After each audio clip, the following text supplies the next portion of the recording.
Nous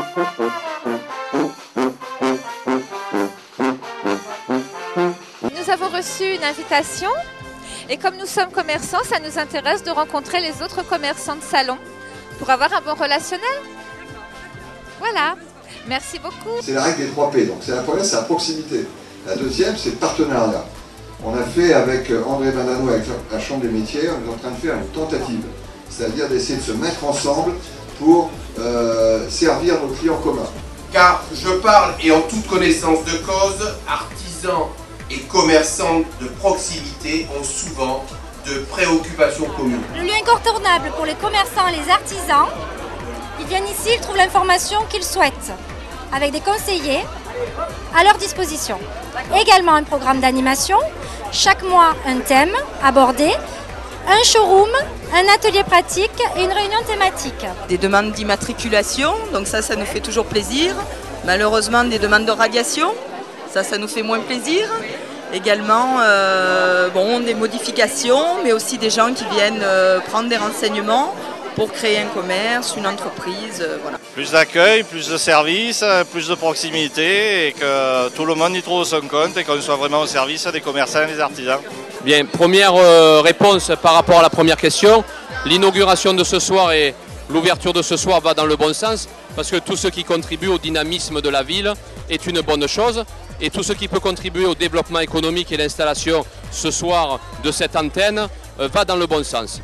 Donc de ce point de vue, j'applaudis des deux mains et je m'associe à toutes les félicitations qui ont été adressées par rapport à ce lancement de structure. Oui, bien sûr, on avance et c'est très bien d'avancer, on retiendra cette idée pour rester dans le positivisme. On avance, mais il y a encore beaucoup de travail à faire car n'oublions pas qu'aujourd'hui, Salon est un peu en retard en matière d'emploi et en particulier en matière d'emploi qualifié et d'emploi bien rémunéré et je crois qu'il est important d'aller dans le sens de la qualité et c'est là tout le sens de ma démarche.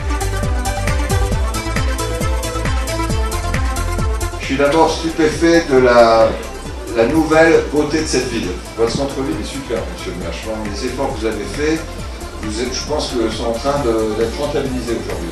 Et j'ai vu des commerçants avec des sourires jusque-là, avec l'envie de prendre des initiatives. Je trouve ça remarquable. Cette dimension de coup de jeune et de sympathie, on a envie d'y rentrer dans cette boutique, on a même envie d'acheter le canapé. Et ça, je le dois au dynamisme de nos élus ici de Salon. Comme je l'ai dit, ce sont des élèves extrêmement doués et extrêmement indisciplinés. Écoutez, moi je vais initier la règle des 3 A. A comme activité. Donc la ville s'est engagée bien sûr sur cette réflexion et a surtout décidé, et a surtout joué aussi le jeu du dynamisme économique en réhabilitant, en essayant de se dire que Salon de Provence, et c'est une réalité, Salon de Provence est une ville de commerce, ça a toujours été culturellement une ville d'échange. Sans cette réalité, sans la prise en compte de cette réalité, nous n'aurions rien fait, comme depuis des années. Il y avait la nécessité d'intervenir. Je crois que ça n'a pas été facile, ça n'a pas été simple, et nous avons, bien sûr, nous sommes passés par des moments difficiles, mais je crois que le résultat, il est là, la réalité, elle est là. Je crois qu'il ne faut pas avoir peur de son ombre, il faut avancer. Je crois que là aussi, on dit toujours, là où il y a une volonté, il y a un chemin. Je crois que nous avons eu la volonté, et le chemin des courses est réalisé. Le deuxième A, c'est un A d'association. Et c'est vrai que là, c'est plus le maire, mon cher René, c'est le président de la communauté d'agglomération qui va parler. Nous avons nous aussi fait un pari pas facile, dans le cadre de notre communauté d'agglomération, le pari à 17 communes de se donner un avenir commun. Et nous avons pris comme enjeu et fondamental et essentiel le développement économique. Il faut innover, il faut changer nos habitudes. Ce que vous avez fait, tous les deux, à travers cette initiative, à travers vous, tous ceux qui partagent vos idées, vous avez su d'abord impulser une dynamique nouvelle au sein de la CCI. Nous en sommes parfaitement conscients depuis toutes ces dernières années, une nouvelle dynamique est apparue. Et puis vous avez su, là aussi, et vous l'avez dit très justement, casser les clichés. Il nous faut sur un territoire, il nous faut maintenant, face aux défis mondiaux, innover, être originaux, travailler, aller là où jusqu'à présent personne n'était allé.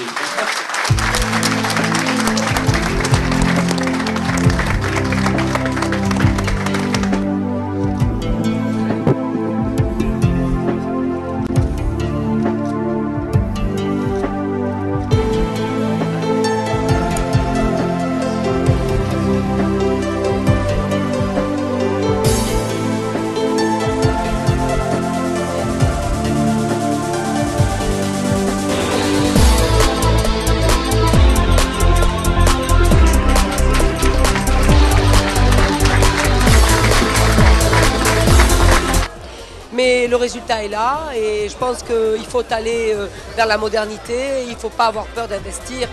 Voilà, ça c'est la première chose. La deuxième, je pense que ce lieu-là est mieux approprié que l'ancienne antenne de la Chambre de commerce.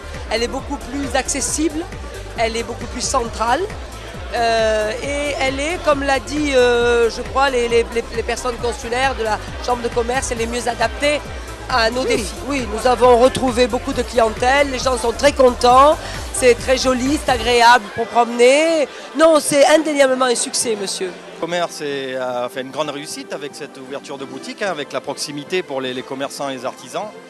Et pour le développement économique du pays salonnais, je crois que c'est une bonne chose, parce que un même lieu, des conseils et puis de l'animation surtout, de proximité, c'est quelque chose d'important, c'est ce qu'on attendait, de voir un peu les chambres consulaires se dépoussiérer de leur palais marseillais, et c'est ce qui est en train de se faire. Alors je vais vous montrer. Donc ici ce sont les permanents qui sont là. Donc là vous avez les permanents de la chambre de commerce et de la chambre des métiers. Donc ici, c'est tout le quotidien qui peut être traité. Donc c'est-à-dire les formalités, c'est-à-dire vous voulez une explication, vous voulez importer, exporter, vous voulez savoir comment je prends un apprenti, vous voulez recruter, vous voulez une réglementation, vous venez ici et on vous explique ou on vous prend rendez-vous. Chaque mois, il y a des permanences. Donc les permanences sont à la boutique également. Donc les experts comptables, le régime social des indépendants, les assurances, l'ordre des avocats. Éventuellement, on peut prendre rendez-vous avec le greffe du tribunal de commerce aussi si vous avez des difficultés. Aujourd'hui, la politique de la Chambre de commerce, c'est de se rapprocher de ces commerçants. Vous savez, le commerce de proximité, le petit commerce, par nature et par essence, sont des gens qui sont vissés, entre guillemets, c'est pas péjoratif, dans leur commerce. Et ils n'ont pas le temps, de courir à Marseille. Et ils ont des besoins tous les jours. Et la politique de la Chambre de commerce, c'est d'aller vers le petit commerçant et donc de venir s'implanter là où est le petit commerçant, en cœur de ville, en cœur de salon. Je crois que Salon de Provence ne sera jamais en concurrence avec Marseille. À l'inverse, Salon de Provence a des atouts énormes, à savoir la dimension humaine de sa ville, l'activité économique à travers ses commerces et son artisanat, et puis la qualité de son environnement. Et je crois que ça, ce sont les atouts sur lesquels nous devons travailler pour renforcer à la fois ce positionnement qui fait que Salon de Provence est quand même la 5e ville de France la plus dynamique. Elle se trouve dans l'artisanat et dans les PME. On a un tissu de PME, on a un tissu artisanal d'une grande richesse, d'une grande valeur. C'est ce qui fait l'emploi, c'est ce qui fait la taxe professionnelle, c'est ce qui fait le dynamisme, c'est ce qui fait le dynamisme et l'activité sociale de notre commune. Donc c'est vraiment un plus qu'il faut renforcer.